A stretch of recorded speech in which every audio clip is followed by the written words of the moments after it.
O centro clássico. Nós veremos agora uma série de tipos de centros diferentes. Vale lembrar que o tipo de centro da posição se define pelos peões, ok? E aqui nós temos dois peões, um peão em D4 e um peão em E4. Esses dois peões juntos, um do lado do outro, que nós chamamos de peões flutuantes, ou vamos chamar de peões flutuantes, eles definem o centro clássico do xadrez, que é o centro mais forte possível, é o centro mais desejado. Todos os jogadores, se pudessem, teriam um centro como esse.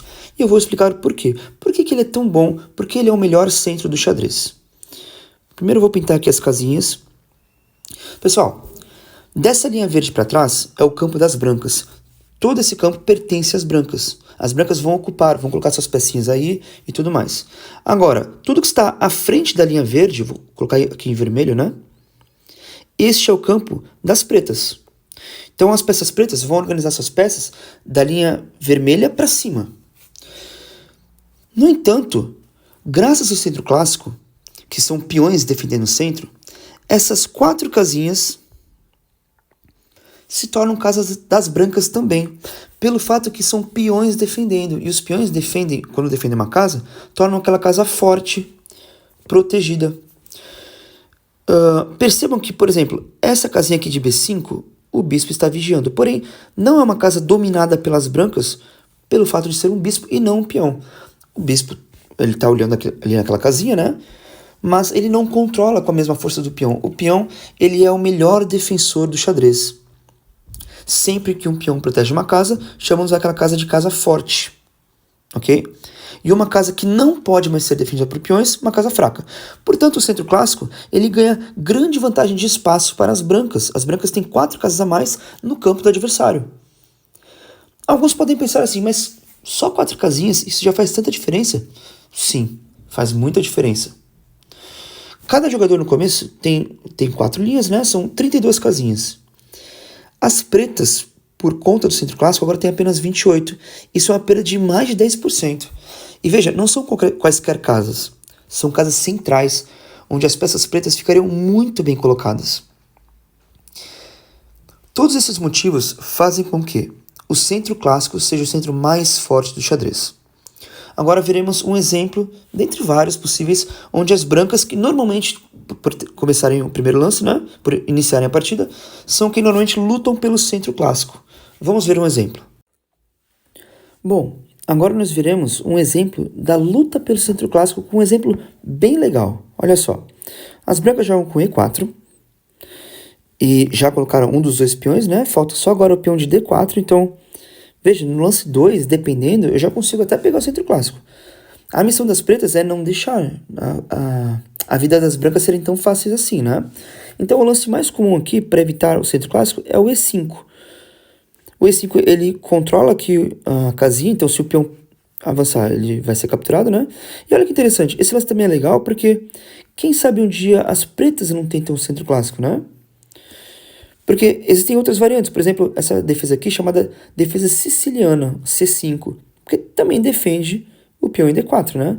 Mas o mais comum é aqui o E5 mesmo, né? Ok, continuando. As brancas aqui tem um lance muito legal que é o cavalo F3. Bom, o cavalo saindo prepara o roque, né? Então, cumpriu a regrinha de defender, de fazer o roque, né? Proteger o rei. Ele também bate nesse peão central importantíssimo que está sem defesa. E ele também mira na casinha de D4, que é onde queremos um dia colocar o nosso peão. Então, olha como um lance só, ele pode ter várias funções, né? Isso é incrível. E as pretas também tem um lance muito bom, que é esse cavalo C6. Apesar de não preparar o roque, ele também tem sua grande função, que é proteger o peãozinho central. Os peões centrais têm que ser protegidos, né, pessoal? E ele também olha aqui na casa de D4. Ele está mirando, está vigiando, dificultando o avanço do peão, certo? Essa sequência aqui é bem comum, a gente já fez várias vezes, né? Nós já conhecemos, por exemplo, aqui o bispo C4, que é a italiana. Mas olha, quanto mais a gente aprende de xadrez, mais as coisas fazem sentido, né? Essa sequência, ela faz muito sentido. Aqui um dia também veremos essa abertura com o bispo E5, que é a chamada espanhola, ou então Ruy Lopes, abertura Ruy Lopes. Hoje eu quero mostrar o lance C3, chamada abertura Ponziani. a abertura Ponziani.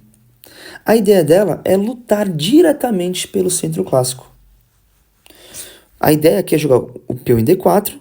Caso as pretas se capturem, a gente recaptura de volta. Por exemplo, eu vou fazer um lance ruim aqui, tá? Que é o A6. Não prepara roque, não desenvolve. Não é um lance legal, né? Mas é só para passar a vez, só para poder entender. Agora eu avanço aqui o peão em D4. E vejam só, centro clássico feito. Mesmo que o peão capture, eu posso recapturar. E essa era a ideia da Ponziani, né? Jogar o peão em C3. É recapturar aqui e o centro clássico está estabelecido. Olha que variante legal. É claro, tem que lembrar, eu fiz um lance ruim ali, aquele A6 não faz sentido. As pretas têm como lutar contra isso, né? Mas, por enquanto, vejam que interessante. Essa é uma luta pelo centro muito comum, as brancas lutam pelo centro clássico, né? Não é obrigatório também, vamos ver outros centros, outros tipos de centro, né?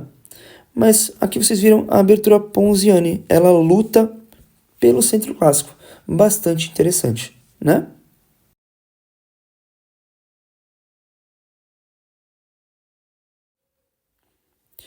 Agora eu queria demonstrar para vocês como é vantajoso ter o centro clássico. Essa foi a posição que a gente chegou na variante anterior, né, com o lance ruim de A6. Mas veja, vamos supor que as pretas querem fazer o roque, que é uma coisa normal, todos têm que fazer, então elas tiram o cavalo. Olha como a gente consegue expulsar esse cavalo, se nós quisermos, né? Até mesmo o outro pode ser expulso. Então as pretas vão esperar um pouquinho e vão melhorar o bispo primeiro, então. Ok, eu posso bater no seu bispo. Mas então eu vou dar o cheque aqui, olha só. Bispo B4, cheque, ótimo. Um lance perfeito. Ok, as brancas têm o centro clássico normal. Esse bispo aí não vai ficar aí por muito tempo. Bom, agora a vez das pretas, o que elas podem fazer? O cavalo não dá. Vou tirar a dama então, vou preparar um ataque aqui. Também é difícil, olha só, eu posso expulsar a dama, eu posso desenvolver aqui o bispo, atacando a dama, né? Então, meu Deus, eu vou então liberar o meu bispo de casas brancas. Ok, agora eu vou expulsar teu bispo, pra onde teu bispo vai? Voltar não dá mais. Voltar pra cá, até dá. Eu posso continuar expulsando ele, eu vou ganhar mais espaço ainda. Agora, além de espaço central, eu tenho espaço na ala da dama. Então quer saber? Eu vou capturar esse cavalo aqui. Ok. O meu peão veio para o centro e agora ele fortaleceu o meu centro clássico. E eu continuo com muita vantagem de espaço aqui. Até visualmente falando, olha a posição, como as brancas elas parecem realmente mais para frente. Brancas com grande vantagem aqui. É difícil jogar do lado das pretas quando você não tem muitas opções. Por exemplo, eu quero muito tirar o cavalo, mas não é tão fácil assim. Apesar que agora, pelo menos, impediu o avanço, né? Mas não impede a cravada. Eu tenho mais manobras, o meu bispo sai fácil, a minha dama tem várias opções, a minha torre tem uma coluna semi-aberta, eu tenho grande vantagem de espaço aqui. É mais fácil jogar de brancas. Ok?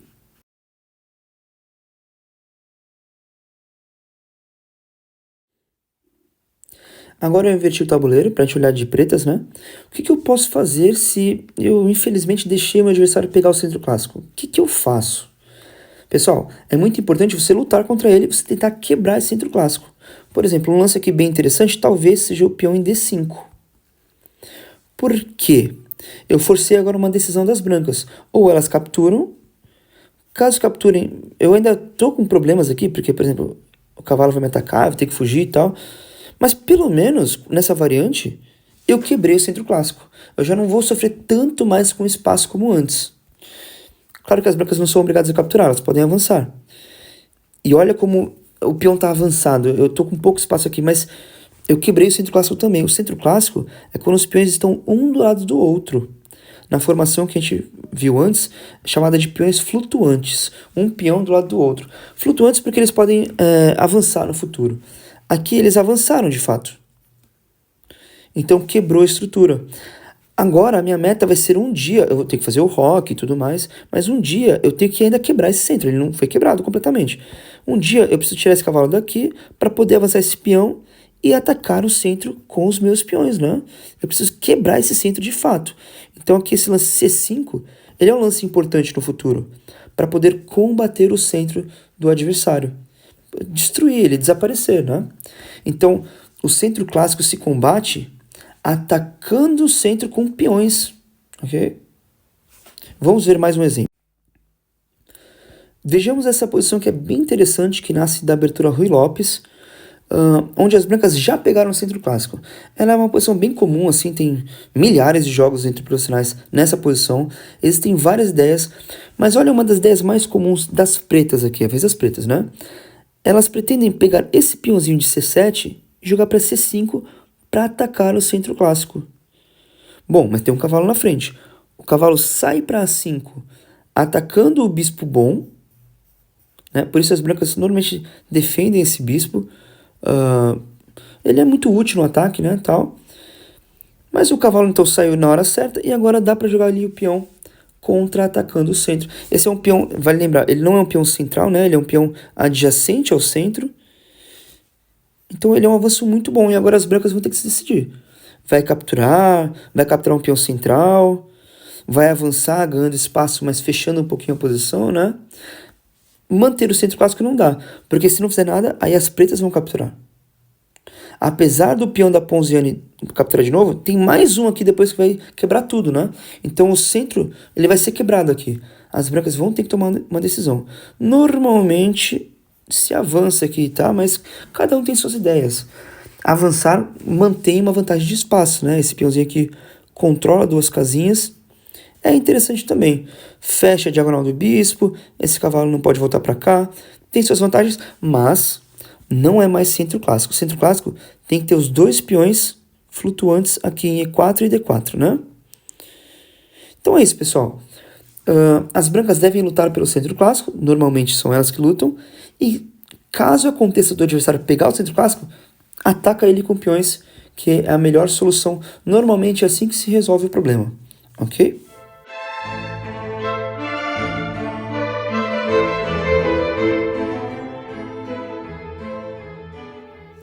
O pequeno centro. Beleza, galera, olha só. O segundo centro que nós veremos é quando o centro clássico acabou sendo, digamos, prejudicado. As pretas conseguiram pegar um dos peões do centro clássico. Quer dizer, as brancas tinham o centro clássico. Eu vou pegar aqui, então, vou puxar só para poder ver. Esse peão não é daqui, né? Mas eu puxei ele só para poder ver.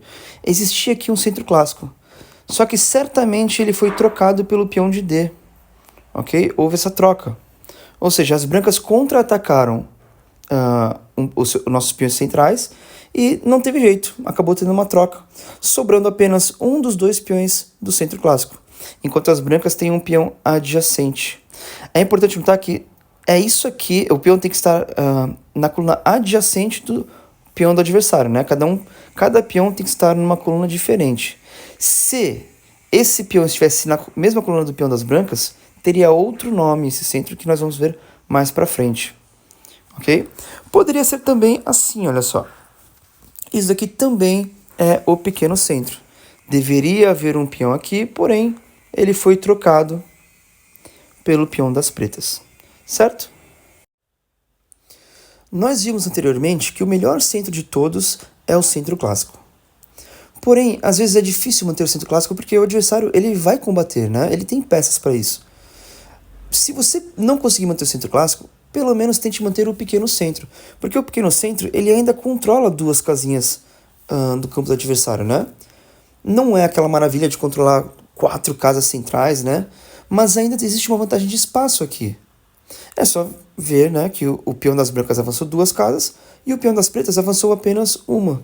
Isso ainda é uma vantagem menor, por isso que é o pequeno centro, é uma vantagem menor, porém ainda é uma vantagem, ok? Agora vamos ver um exemplo de como entrar, uma abertura que entra rápido no pequeno centro, né? Então aqui, E4, normal.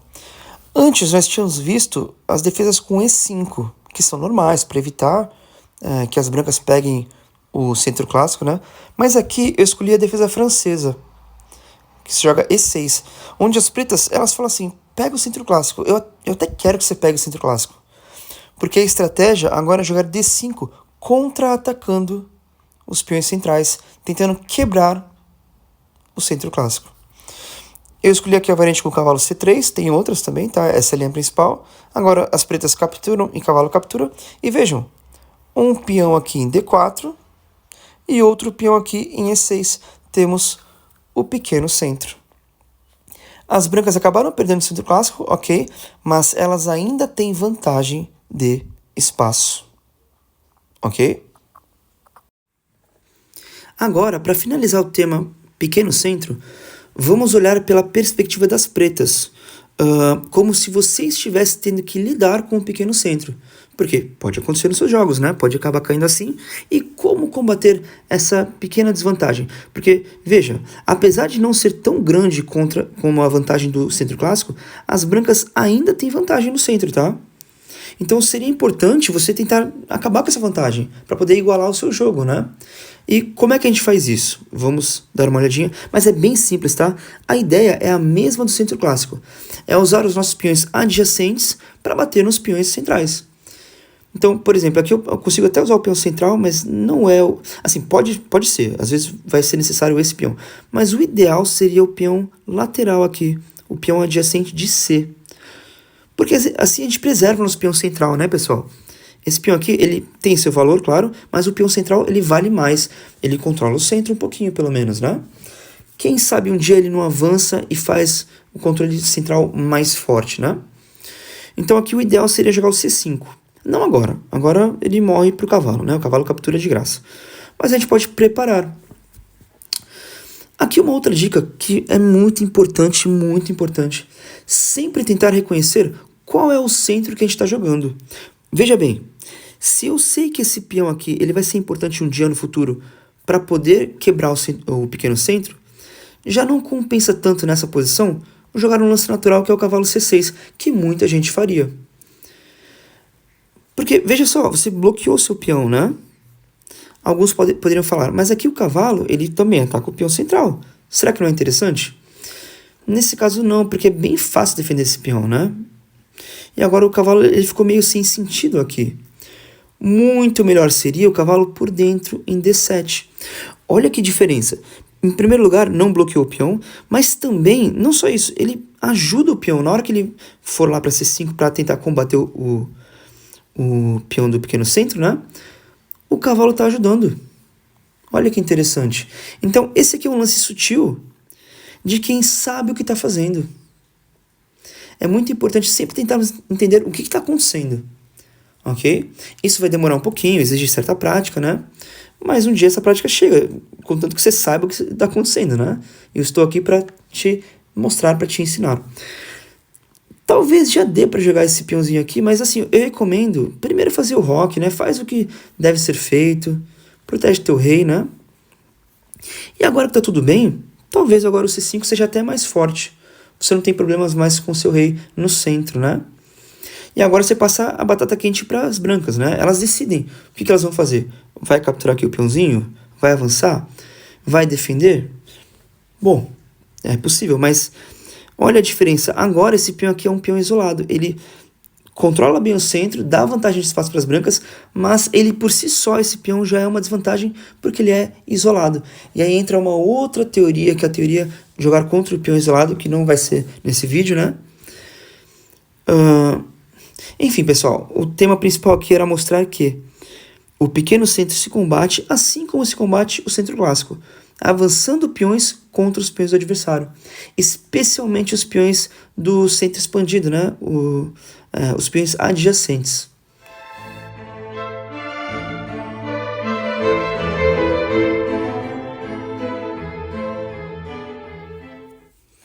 O centro fechado.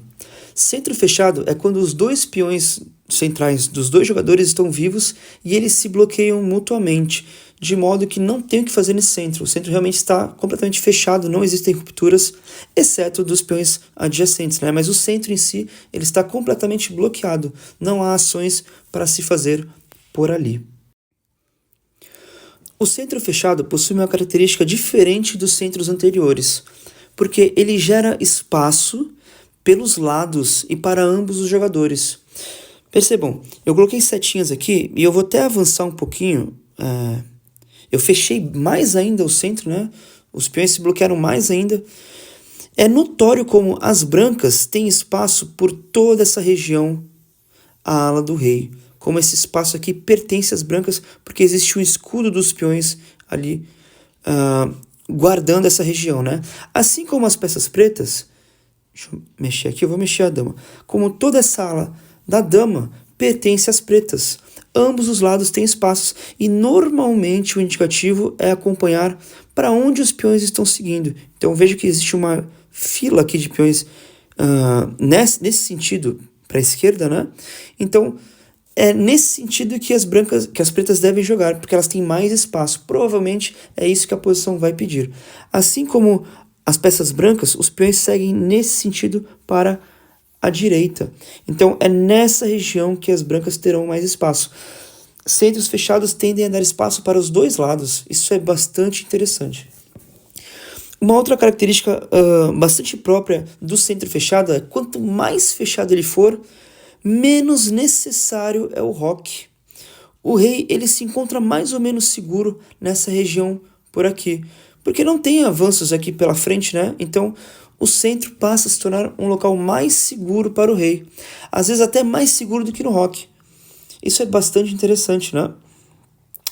Quando o centro está fechado, às vezes é possível fazer o roque grande, às vezes o roque pequeno, depende muito da posição, né? Mas o fato é que as brancas vão ter mais facilidade de atacar na ala do rei e as pretas terão mais facilidade de atacar na ala da dama. Isso pode indicar para onde o rei vai, por exemplo. Às vezes compensa ficar no centro mesmo. Isso é bastante interessante. É uma característica do centro fechado. Muito bem, pessoal. Agora vamos fechar o tema do centro fechado. Pela ótica das pretas, caso aconteça de você ter que enfrentar o centro fechado se as brancas fecharem, né? Então, vou mostrar uma variante aqui com E4 e E6. Esta é a defesa francesa. Eu já mostrei ela antes, né? A defesa francesa, você deixa o adversário pegar o centro clássico, olha lá, E4 e D4, né? Para contra-atacar. Antes eu tinha mostrado uma variante com cavalo, aqui eu vou mostrar a variante do avanço, onde obviamente o peão avança e fecha o centro, deixa o centro bem fechadinho. E agora estamos de pretas nessa situação. Vamos supor que você está de pretas nessa situação. Eu queria que vocês notassem uma coisa importante. Este peãozinho das brancas, ele é mais avançado do que o peão mais avançado das pretas. Isso faz com que esse lado que é onde as brancas vão jogar, né? Graças a gente tem a ideia por causa dos peões, né? Os peões estão apontados aqui para a esquerda, então as brancas jogam na esquerda. Graças a esse peão avançado, as brancas têm mais espaço no lado delas do que as pretas têm desse lado aqui.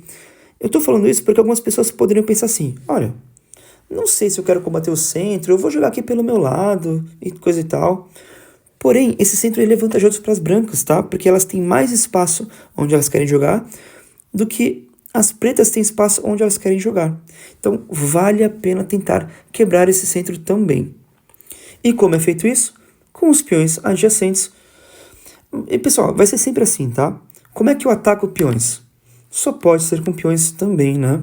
Então, aqui esse C5 é um lance muito comum, é um lance temático. Ele quase, eu não vou dizer sempre, né? Mas quase sempre acontece nessas estruturas fechadas, né? Também tem o peão em C6, ele também é muito comum, ele vai acontecer várias vezes, só que tem que ser na hora certa, né? Agora não parece uma boa ideia, porque você está expondo o seu rei. A diagonal fica aberta, você vai tomar cheque, talvez o roque primeiro seja melhor, mas vale lembrar que o F6 aqui também é interessante, talvez, para tentar quebrar esse centro das brancas, ok? Esse centro das brancas garante grande espaço para as brancas aqui nessa ala. É interessante bater com C5. Normalmente as brancas vão defender aqui o centro, né? Se você captura, captura. Mas você pode trazer as peças também para bater lá, o cavalo atacando, talvez a dama. Enfim, faz o roque e tenta jogar o F6. Tem várias opções. Aí tem que realmente treinar as linhas, né, com o seu professor e tal. Mas a maneira de atacar um centro fechado também é usando os peões laterais, né? Os peões adjacentes. Certinho, pessoal?